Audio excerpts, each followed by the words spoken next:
Now, after having done conditioning for a period of time, 3 to 6 months usually, if you have been making actual contact, you should notice some improvements in the strength and the confidence in your hands. Board and brick breaking has been put down and glorified and everything in between.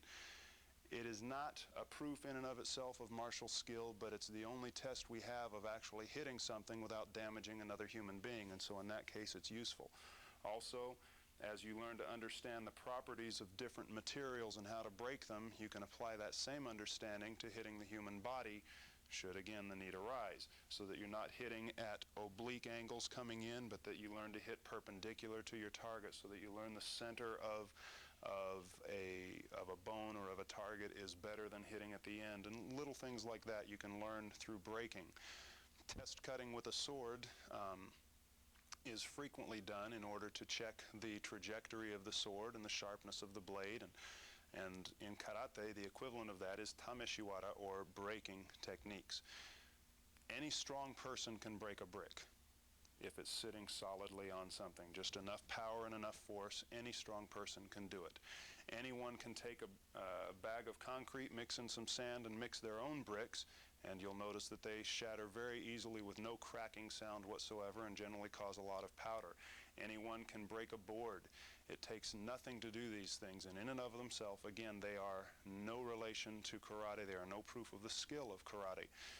I had a friend once who I took through instruction on how to break a brick and had him do it, and he was successful and the brick broke, and I said, "How did it feel?" And he said, "Like breaking a brick." And that's what it feels like. But when your hands are conditioned, it feels more like hitting butter. And that's really what you're going for. And not only to hit with power and break something, but to hit with relatively soft strikes and be able still to break it. To break things that are freestanding, throw a board in midair and punch it, for example, is much more difficult than to break a stack of boards simply by dropping your entire body weight on them. And so as you practice breaking, if you understand the fakery and the trickery, the reality, the goals, then breaking can be a useful tool, but it is only that. It is a tool. It's not the be-all and end-all of karate. From the iron palm training, you should be able in a very relaxed manner simply to slap a brick and break it with no effort whatsoever. Now what you do is you drop your hand and go through the target just as you always would. Okay? I'll use my left hand, which is not the one I just hit 200 times on the bag. And with very little energy, dropping the brick.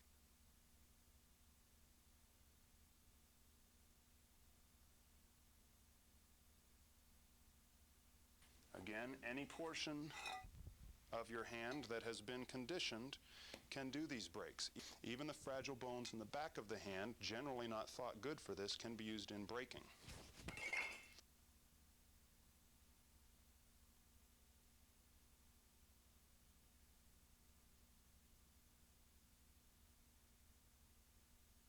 And so, again, it's not the be-all and end-all, but it is a way of checking and seeing if your hands can survive the potential impact of an altercation.